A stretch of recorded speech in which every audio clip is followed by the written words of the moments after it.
Bonjour, je viens de m'arrêter, je recommence. En ce moment, Facebook me fait jouer des petits tours. Il attaque le direct et après il supprime le direct, il revient. Donc je fais plusieurs fois bonjour. Donc j'attends, ça revient, bonjour. Ça s'arrête, ça revient, bonjour. Et donc, bonjour, vous l'avez compris. Merci à vous d'être présents et présentes pour l'épisode numéro 91 du meilleur est à venir, LMV pour les intimes. Ça me fait très plaisir de vous retrouver comme d'habitude, bien sûr, vous le savez. Merci à tous ceux et toutes celles qui regardent le replay dès maintenant. C'est sympathique également à vous. N'hésitez pas à mettre des commentaires et surtout, n'hésitez pas à partager ce segment si vous pensez qu'il puisse intéresser quelqu'un d'autre. Par exemple l'histoire ou par exemple les quelques traits d'humour que j'ai trouvé que vous avez trouvé, que vous avez partagé avec moi sur les réseaux sociaux et que dont nous pouvons tous profiter ensemble. Parce que comme je dis toujours, on a bien besoin de rire, on a besoin de sourire. La vie, en ce moment, c'est pas... Enfin quoi, elle est pas mal quand même, on va pas se plaindre au XXIe siècle, on est quand même pas si mal loti que ça. Mais plus on rit, mieux c'est. Et pendant que vous arrivez tranquillement, je vais préparer, parce que j'ai rien préparé comme d'habitude, c'est pas vrai, j'ai pas rien préparé, mais j'ai mon petit iPad là qui me fait des petits tours. Est-ce qu'il fonctionne? Oui, il fonctionne. Et ben voilà. Et je vais tout de suite lancer un appel. Alors ça, c'est un truc intéressant, ça n'a rien à voir avec le meilleur est à venir, rien à voir avec le programme, mais je sais pas si vous êtes comme ça, mais moi je suis comme ça. Il y a parfois des trucs qui me turlupinent, je veux connaître la réponse. Et je peux passer des heures sur le net à chercher une réponse par rapport à un fait historique, par rapport à une histoire, etc. Par exemple, l'histoire d'aujourd'hui qui va nous emmener du côté de Marseille, une magnifique histoire que je ne connaissais pas. Et j'ai dû creuser, chercher, etc. C'était vraiment passionnant. C'est dommage, enfin c'est pas dommage, c'est comme ça. Si le format s'y prêterait, je vous raconterais ça pendant plus longtemps, mais peut-être que vous vous endormiriez tous et toutes, donc c'est mieux que ce soit court. Mais il y a des choses comme ça qui me turlupinent. Par exemple, il y a un an, Claire, je ne sais pas si tu es là, Claire, il y a un an, Claire a partagé une photo. Elle a partagé un cliché qu'elle a pris au château, à côté du château de Saint-Germain-en-Laye. Donc c'est à côté du château de Saint-Germain-en-Laye. Elle a pris un cliché que j'avais vu à l'époque et je me suis dit tiens mais qu'est-ce que c'est ça? Puis j'étais occupé par autre chose et je m'en suis pas plus occupé. Un an après, vous savez sur Facebook on peut toujours remettre au goût. C'était il y a un an, vous savez c'est les souvenirs, la page souvenir, on peut les remettre. Et Claire a décidé de le remettre. Ah tu es là Claire, merci, c'est sympa. Cyril, Cyril, c'est sympa d'être là. Merci. Ah oui, on va parler de Marseille. On va parler. Cyril, je te donne un indice. L'éléphant de Marseille. L'éléphant de la victoire, d'ailleurs. Je ne sais pas si tu vois du tout ce que je veux dire, mais je vais en parler dans quelques minutes. Je finis d'abord avec mon histoire. Et donc, Claire a posté une photo qui date de 6 ans, qu'elle avait prise lorsqu'elle s'était rendue à Saint-Germain-en-Laye pour un rendez-vous sans doute. Elle avait quelques minutes, elle prend un cliché, boum. Et c'est un cliché qui m'a fait chercher. Je te dis, Claire, après avoir discuté avec toi, j'ai cherché. Qu'est-ce que c'était que ce cliché? À quoi ça correspondait? À quel monument? À quelle statue? À quoi? Et j'ai pas pu trouver. Et je vous garantis que je suis bon quand même. J'ai des outils, je sais chercher avec des images sur le net, avec Google Images, etc. Cyril, bravo, tu as déjà trouvé. C'est bon, tu peux partir. Elle est belle cette histoire, elle est belle. Et Cyril, tu as trouvé. Je t'offre un bouquin. Si tu vas sur ma page Amazon. C'est peut-être pas ta tasse de thé, mais si tu veux un de mes bouquins, je te l'offre en e-book sans problème ou en papier. Tu me dis, parce que là, tu étais rapide. Hein. Et c'est aussi pour te remercier, Cyril, pour tous les infos intéressantes que tu partages au niveau politique. Et je m'inspire beaucoup de tout ce que tu dis et de tout ce que tu postes par rapport à ma rubrique vote de présidentielle dont je parle tous les jours. On va en venir dans quelques instants. Bon, je reviens à Claire. Voici le cliché. Vous voyez ce cliché? Mais c'est énorme ce cliché. Et on est incapable de savoir qu'est-ce que c'est, d'où ça vient. Regardez, on dirait des guerriers romains, quelque chose, c'est comme une frise qui tourne. On dirait que c'est une colonne, je ne sais pas ce que c'est, un bas-relief. On dirait que c'est du bronze. Et ça, Qu'est-ce qui se passe? Ah oui. Et ça se trouve à côté du château de Saint-Germain-en-Laye. Alors si parmi vous ou parmi vos amis, il y a quelqu'un qui sait ce que c'est, je veux savoir ce que c'est. Aidez-nous à retrouver quel est ce monument, quelle est cette stèle, quel est ce bas-relief qui se trouve juste à côté du château de Saint-Germain-en-Laye. On est incapable de savoir. Et moi, je voudrais vraiment savoir à quoi correspondent, on dirait, vous voyez, des soldats romains avec qui vont à la guerre. Ça me fait penser un petit peu à la tapisserie de Bayeux. Hein. Vous voyez, ça raconte une histoire. Moi, je pense que c'est romain, d'après ce que j'ai vu. Je vous mettrai le cliché sur la page Le Meilleur est à venir, que vous pouvez liker d'ailleurs, si ce n'est pas déjà fait. C'est une sorte de colonne, me confirme Claire, mais je me souviens plus. Voilà. Et si quelqu'un peut nous donner des infos, allez, je lui offre un de mes bouquins aussi, promis. Bon, c'est pas la Pléiade, hein, c'est pas la bibliothèque de la Pléiade, mais juste pour le plaisir, on a vraiment envie de savoir, et qui sait, ça peut déboucher sur une histoire, ça arrive parfois. Exactement. Donc voilà, j'ai fait ça avec Claire. Donc aujourd'hui, pas de moment suspendu, c'était un petit peu le moment suspendu à l'envers, on va dire. Suspendu il y a 6 ans, hein, pour Claire, c'est pas grave. Et regardez ce que j'ai reçu, on a pris la voiture, regardez ce qu'il y avait accroché sur la voiture. Alors vous pouvez pas le voir, il est à l'envers, parce que je peux pas retourner le papier. François Fillon, lettre aux Français, en date du 8 février. Il y avait ça sur le pare-brise, accroché au pare-brise, hein, sur les essuie-glaces. François m'a écrit. Il est sympa, François. Hein. Il m'a écrit une longue lettre pour me dire, mais non, j'ai choisi de me tenir debout face aux Français, face à leur jugement, blablabla, blablabla. En 32 ans de vie politique, je n'ai jamais été mis en cause dans une affaire. C'est Monsieur Propre, quoi. Monsieur Propre qui est bien dans la gadoue, mais c'est quand même Monsieur Propre. Il dit, j'ai fait l'erreur, j'ai privilégié une collaboration de confiance avec mes proches, j'ai fait une erreur, blablabla, blablabla. Bien sûr, il ne parle pas des allers-retours dans la Sarthe en jet privé, il ne parle pas des voyages en Égypte, il ne parle pas de la rénovation de son appartement lorsqu'il était Premier ministre, qui a coûté, etc. Bref. Voilà, je vous le montre bien, tout ça, c'est à la poubelle. Le gars, s'il avait un petit peu de respect pour lui-même, il se serait déjà retiré, il s'est excusé, mais c'est des fausses excuses, et il aurait dit oui, je vais rembourser. Il aurait essayé d'être vraiment ce qu'il prétend être depuis 32 ans. Moi, c'est mon avis, mais voilà. Et d'ailleurs, ça influence beaucoup de monde. Regardez, par exemple, regardez. Même ses fans, regardez ce qui se passe. Denier du culte, chute du nombre de donateurs. J'ai déjà donné à monsieur et madame Fillon. Allons. Eh oui, ça se ressent même dans les églises. Ah là là là là là là. Non, franchement. Le gars, il a du culot. Hein. Vraiment, aucun respect de soi-même. Vraiment, c'est jusqu'au bout. Ça montre toute la nature de cette classe politique. Il faut vraiment balayer tout ça. Balayons, parce que il y en a qui balayent, pendant ce temps, il y en a d'autres qui brassent de l'air. Je vous fais un dessin tiré de Twitter. Jean Moundir. Macron, il brasse tellement d'air, tu sais pas s'il veut gagner le Vendée Globe ou la présidentielle. Ah, lui, il est mal, hein. Il n'est pas aimé par Poutine. Hein. Attention, hein. Ouais. Les Russes sont en train de s'occuper de son cas. Puis, de toute façon, hein, vous voyez, hein, Fillon a été réglé son compte. Maintenant, c'est fou, hein, cette élection. C'est un petit peu ce qui se passe c'est comme avec les élections américaines. Celui qui va être élu ou celle qui va être élue, je dis celle, mais ça me fait mal de le dire.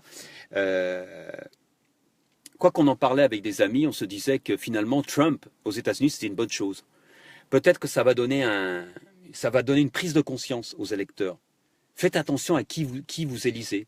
Faites attention à ces politiciens. Faites attention à ce qui se passe. Imaginez une seconde que Marine Le Pen soit élue. Et bien là, il y aura une sacrée prise de conscience parce qu'on va voir pour de bon ce qui se passe. Rien que pour vous donner un ordre d'idée, je crois que je l'avais là. Je l'avais mis quelque part. Je reviens sur une date passée. Où est-ce que c'est ça?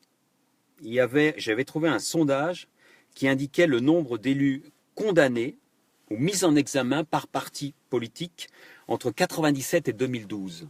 Regardez ça. Bon, à vérifier, hein, toujours à prendre avec des pincettes. Le FN, premier parti condamné de France. par rapport aux Républicains. Et il y a Fillon dans les Républicains. Bon, c'était avant, mais imaginez, il y a Fillon, il y a son porte-parole qui paye pas ses impôts. Mais enfin, c'est. Alors, vous imaginez si le FN, ils sont même pas au pouvoir. Ils sont même pas au pouvoir. Regardez ce qui se passe avec Trump. Je ne vais pas rentrer dans les détails. Si vous suivez l'actualité américaine, je la suis beaucoup parce que j'ai vécu longtemps aux États-Unis et j'aime ce pays. Et j'aime bien et je connais bien le système politique là-bas. Mais c'est effarant ce qui se passe. C'est effarant. L'impréparation, l'inculture, c'est vraiment étonnant. Bref, revenons à ce qu'on disait. On parlait de Marine Le Pen. Et hop, je suis en train de partir trop loin, voilà. On parlait de Marine Le Pen. Faites attention. Peut-être que c'est une bonne idée qu'elle passe, peut-être. Alors vous savez, c'est comme les romans photos, hein. Regardez bien, c'est comme les romans photos. Marine Le Pen à la barre, c'est une allégorie, est-il précisé. C'est un Twitter. Hein. Tout. Marine à la barre. Eh oui, le bateau va couler, c'est évident que le bateau va couler. C'est évident.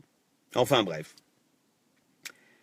Voilà, je vais pas insister, Cyril, j'adore. Trump, question de temps avant présidentielle 2017. Je comprends pas, j'ai dû sauter quelque chose, mais si tu peux préciser ta pensée, je sais que c'est pas facile de mettre des commentaires et moi c'est pas facile de les lire, mais sinon je te répondrai un petit peu plus tard. Sinon, vous savez que maintenant, Trump va nous dégoûter des amateurs et nous démontrer qu'un pays ne se gère pas comme une entreprise, même si on peut s'en inspirer parfois. Exactement, c'est ça que je voulais dire. Vous savez qu'on vit en Occitanie. Enfin, moi, je vis en Occitanie. Ça s'appelle l'Occitanie maintenant officiellement, Pyrénées-Méditerranée. Et nous avons finalement le logo. Vous savez que je suis un grand fan des logos. À un moment, je mettais toujours le logo de la ville où on allait, etc. Salut Serge, ça va?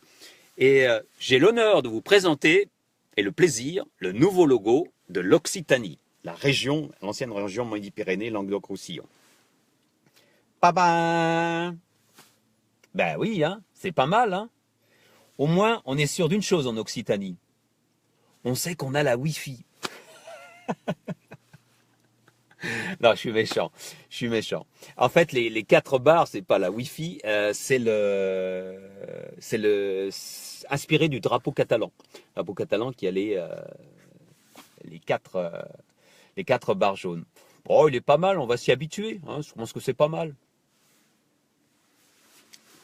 Si Trump fait encore des conneries avant fin avril, ça sera bon. Oh, il va en faire, Cyril, il va en faire. Si tu suis l'actualité là-bas, ils peuvent pas le tenir. Et même les gens qui sont autour de lui, je fais une petite parenthèse, ils se battent entre eux. Déjà à la Maison Blanche, il y a des clans, etc. Ils sont en train de se tirer dans les pattes. Ça va être une catastrophe. Et d'ici avril, à mon avis, il va encore avoir des affaires. Bref, allez, on part en vacances. On prend une photo de famille. Allez, on prend une photo de famille. Allez, on met toutes les filles. Et on place la grand-mère devant, d'accord? Allez mamie, on sourit. On est dans l'eau, tout va bien. Ah! Elle est facile, la mamie. La vague a emporté la mamie et personne ne s'est rendu compte de rien. Ouais, ça m'a fait tellement rire. Bon, ça rend pas bien là. Je devrais pas mettre plusieurs photos. Je le sais très bien, mais j'ai pas pu m'empêcher. Celle-là, elle est magnifique, celle-là. Combien le logo? En fait, ça a été bien fait, le logo de l'Occitanie. Ils ont fait une belle opération. Ils ont lancé un appel à concours. Tout le monde pouvait participer si on avait une formation de designer. Ça a permis à plein d'étudiants de participer. Et c'est une étudiante, je crois, je ne sais plus d'où elle est, mais de Midi-Pyrénées, et qui a gagné. C'est pas un cabinet qu'ils ont payé une fortune. Donc, et ça c'est bien. Ça, j'ai trouvé ça, c'était une bonne initiative. Oui, c'est vrai. J'aurais dû nommer cette jeune étudiante en art qui a fait ce design. Quoi d'autre? J'ai bien aimé celle-là. Rien à voir, mais... bonjour, vous êtes du magasin? Non, je range un peu parce que je m'ennuie chez moi.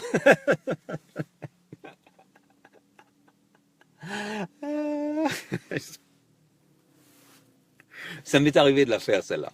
Ça m'est arrivé. Vous allez dans le magasin, vous n'êtes pas vendeur, mais vous mettez un rayon et vous commencez à ranger.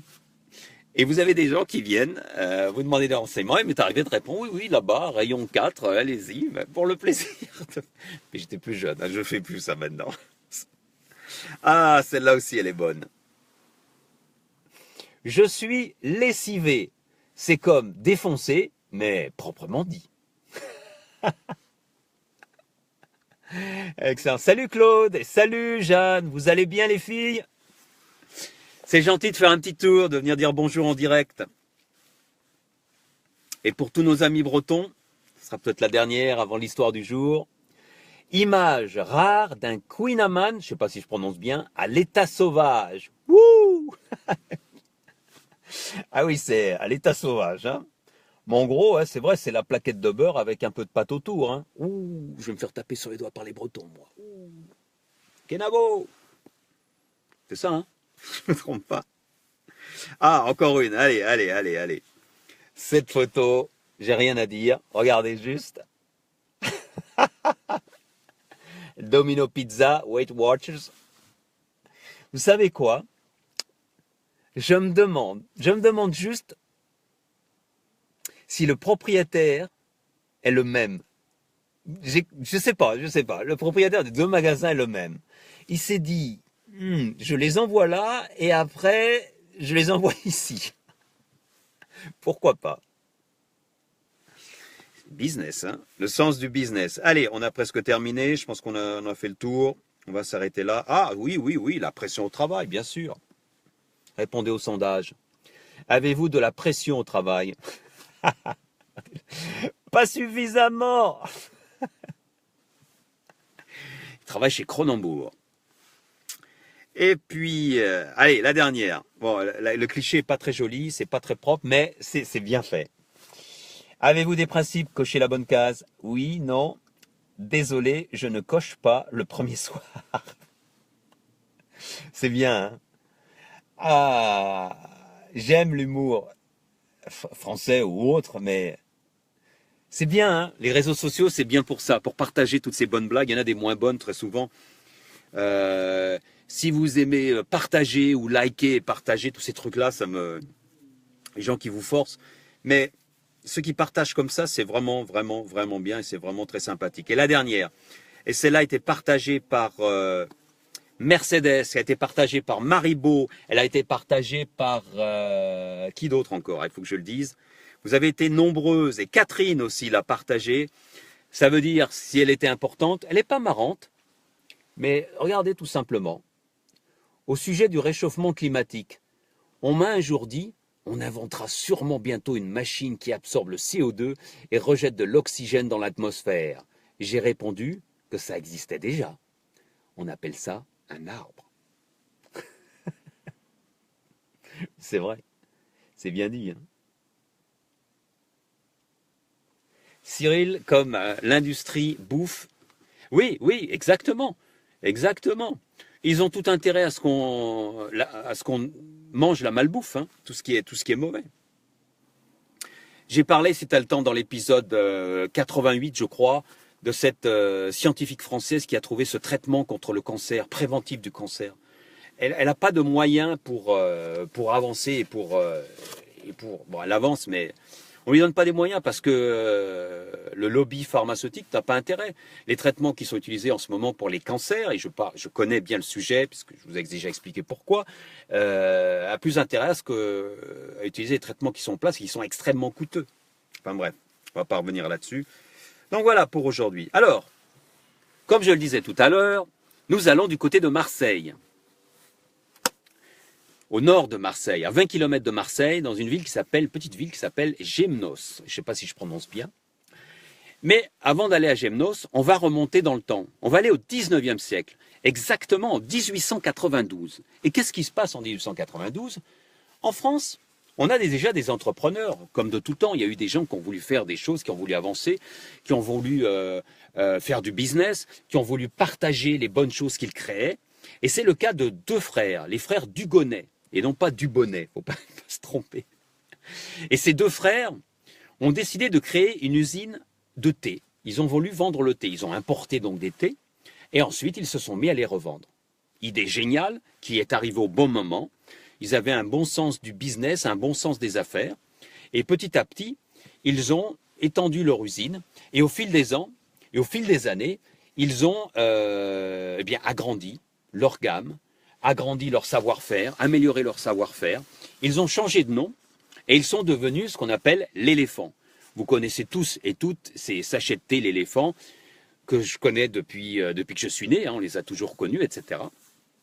Et qui sont utilisés en France et dans d'autres pays dans le monde. Et donc, au fil des ans, bon, ça a été racheté, etc. Et les thés, l'éléphant, ont toujours eu beaucoup de succès, ont été très populaires, ont été efficaces, des thés de bonne qualité, même d'excellente qualité. Et cette usine faisait tellement de bénéfices, était tellement bonne, qu'elle a été rachetée. Eh oui. En 1975, une multinationale, Unilever, multinationale anglo-néerlandaise, rachète Unilever, pardon, je vais changer le nom à chaque fois, mais c'est pas grave. Ils les rachètent, pourquoi? Parce que c'est un bon coup. C'est un bon coup, ils les rentrent dans leur conglomérat, ils ont déjà pas mal d'autres thés, ils veulent regrouper ça, et ils décident de la transformer en une usine qui va fabriquer les thés en marque blanche pour toutes leurs marques, en fait. Ils vont faire du Lipton, ils vont faire du je sais plus quoi, etc. Et donc toujours de l'éléphant. Et on continue comme ça, tranquillement. En 2007, le directeur change dans l'usine qui se trouve donc à Gémenos. Elle se trouve, donc cette usine à Gémenos, ça tourne bien, ça tourne très très bien. Les employés savent qu'il y a de bons bénéfices qui sont réalisés. Donc personne ne s'inquiète. Mais en 2007, il change de directeur et c'est là que quand même surtout les délégués syndicaux se posent des questions. Pourquoi changer de directeur? Ça fonctionne bien, l'ancien directeur était bien. Et surtout que le nouveau directeur a des idées bizarres. C'est étrange. Il commence à proposer de nouveaux plans. Et des plans bizarres qui les lancent sur des idées qui sont risquées, où ils investissent de l'argent et qui rapidement s'avèrent ruineuses. Et ils ont des doutes, mais ils ne se rendent pas compte de ce qui se passe, parce qu'on est dans le travail, il faut travailler, on est plongé dans le travail. Et puis au fil des ans aussi, il ne faut pas oublier que le savoir-faire des ouvriers des usines éléphants, qui est devenu entre-temps, on appelait ça Fralib, hein, vous avez tous entendu parler de ces ouvriers, maintenant vous savez de quoi je parle. Ces ouvriers avaient un grand savoir-faire. Je vous donne un exemple. Ils étaient experts pour fabriquer les différents parfums de thé. Ils le faisaient eux-mêmes, c'est-à-dire qu'ils sentaient le thé, ils goûtaient le thé.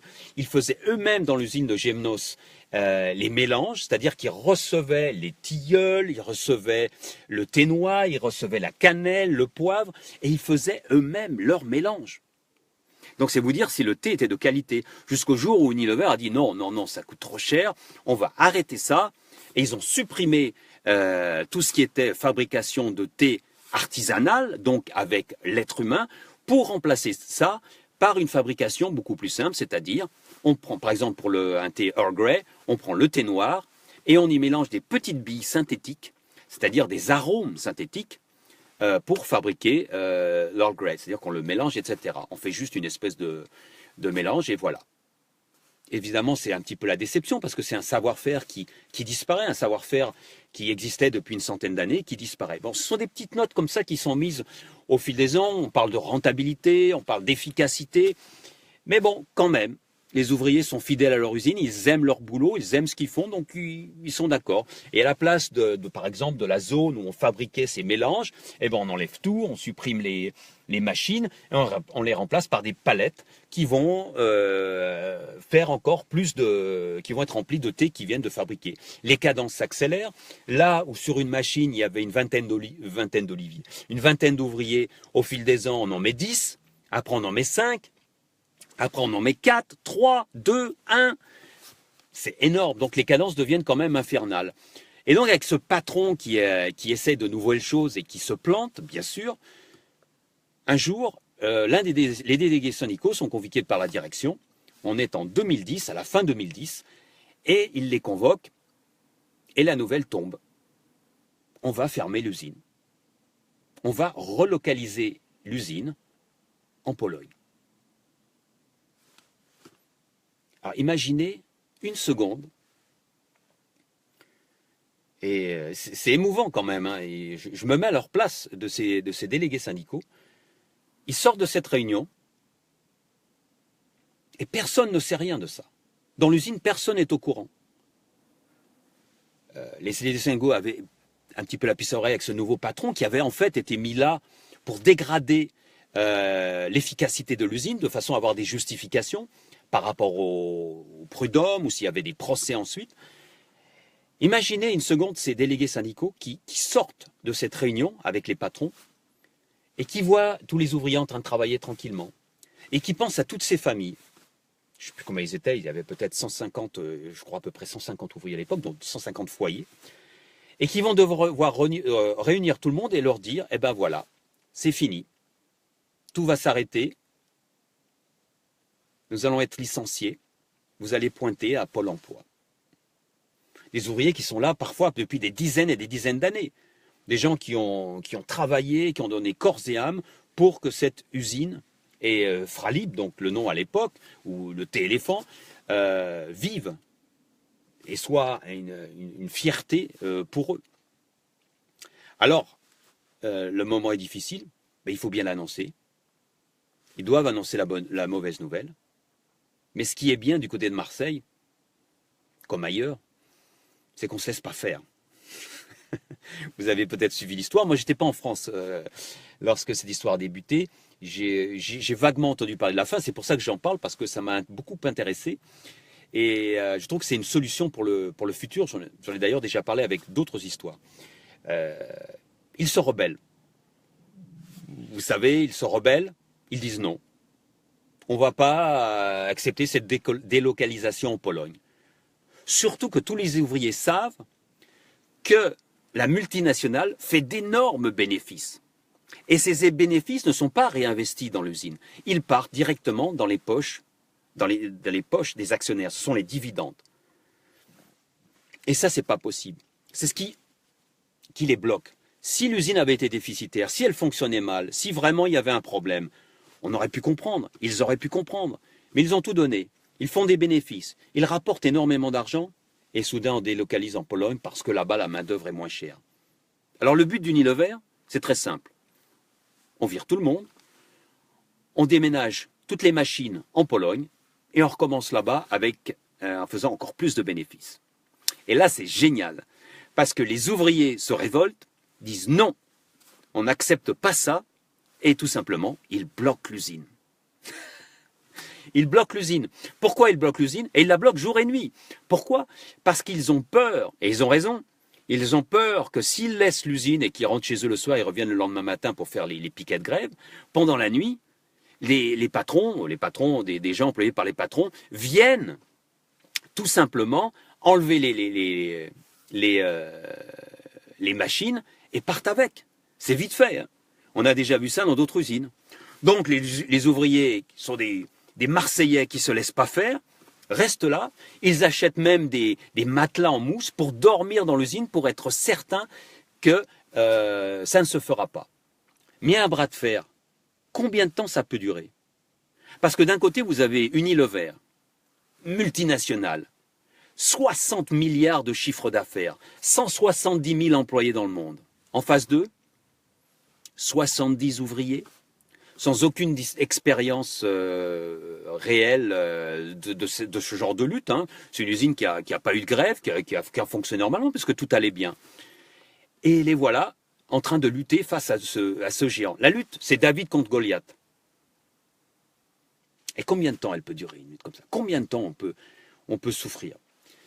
L'usine, Unilever propose un premier plan social qui est rejeté par la justice.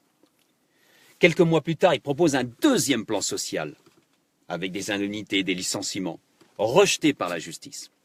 Quelques mois encore après, il propose un troisième plan social. Vraiment, ils veulent virer les ouvriers et emmener l'usine en Pologne. La justice, une troisième fois, rejette le plan social. Et pendant ce temps, qu'est-ce qu'ils font les ouvriers? Alors, ils occupent l'usine, mais ils ne se tournent pas les pouces.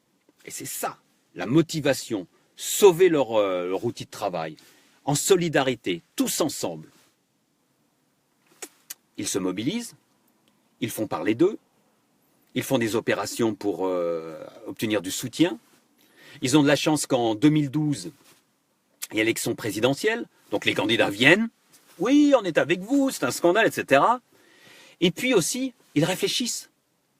Qu'est-ce qu'on va faire? C'est pas tout de se battre, se dire ne fermez pas notre usine, mais qu'est-ce qu'on va faire après? Et là, avec leur avocat, l'idée géniale, une idée dont j'ai déjà parlé avec les fameux guerriers d'Albi, vous savez, la fonderie Gilet, ils décident, ils proposent de créer une SCOP, une nouvelle SCOP. Comme ça se fait de plus en plus, et peut-être, à mon avis, ce qui est peut-être la solution, si notre société reste dans le capitalisme, c'est peut-être une des bonnes solutions. Une SCOP, c'est-à-dire une usine gérée par ses propres ouvriers, par ceux qui y travaillent. Avec de l'aide, bien sûr, il faut se former, et pourquoi pas.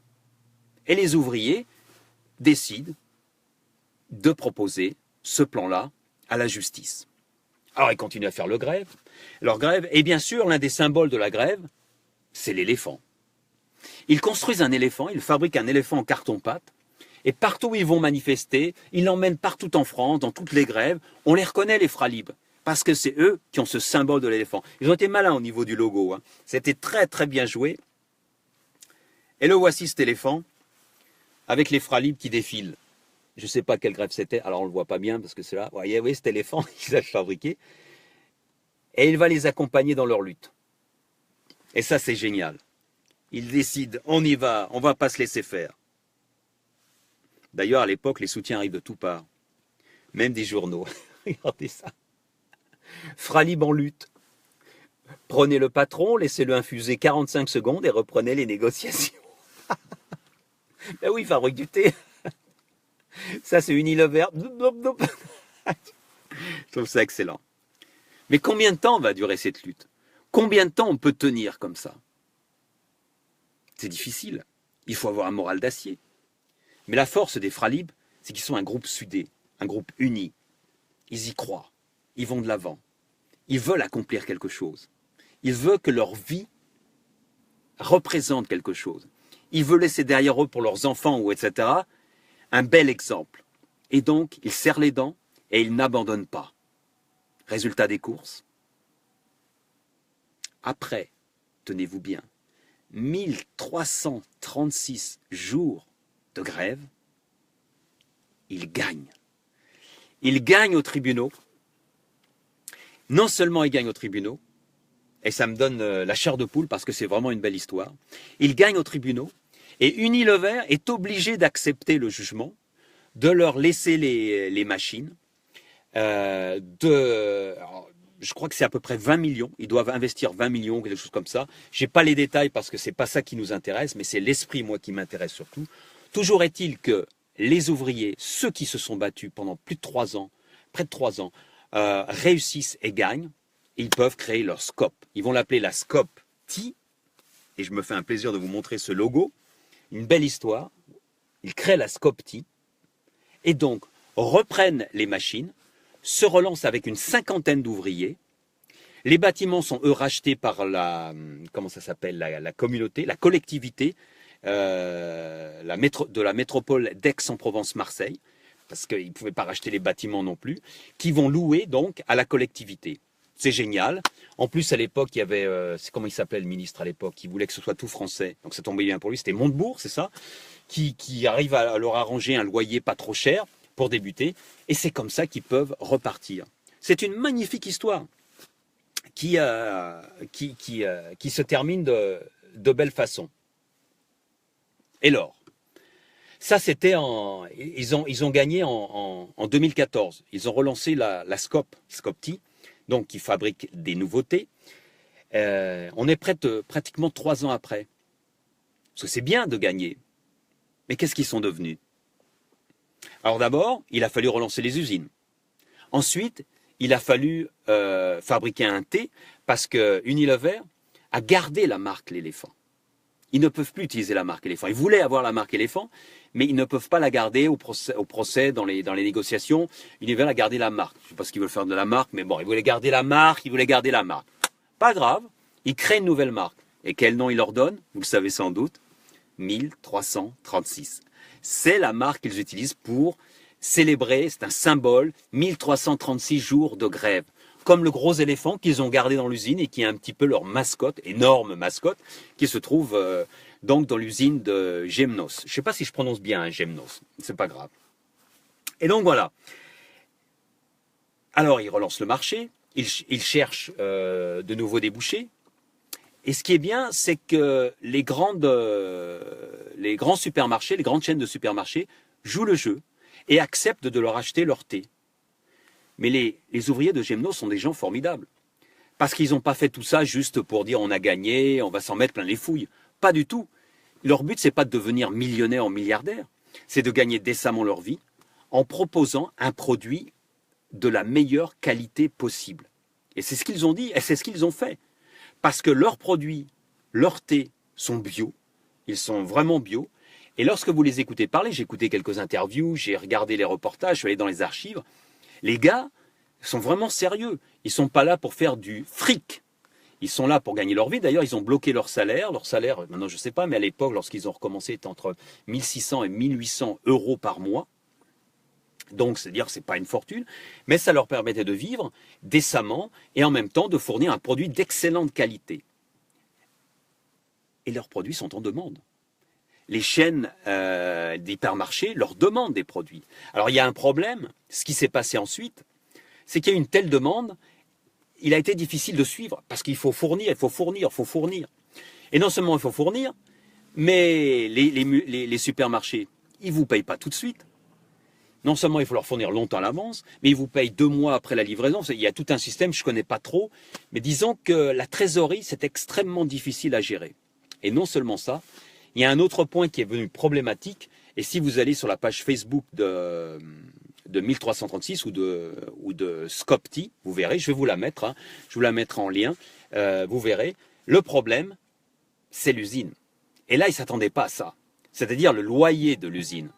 C'est-à-dire que le loyer de l'usine, qui au début était très très bas, est devenu de plus en plus... C'est mon petit garçon qui vient. J'ai pas fini. L'histoire est tellement passionnante, je déborde, c'est pas grave. Le loyer de l'usine est en train d'augmenter. Parce que, qu'est-ce que c'est que ces élus? Ces élus de la collectivité de la métropole d'Aix-Marseille leur ont donné un loyer très bas. Mais maintenant ils disent, bah, vous gagnez de l'argent, on va vous monter le loyer. Et le loyer devient tellement exorbitant que maintenant les finances sont en balance.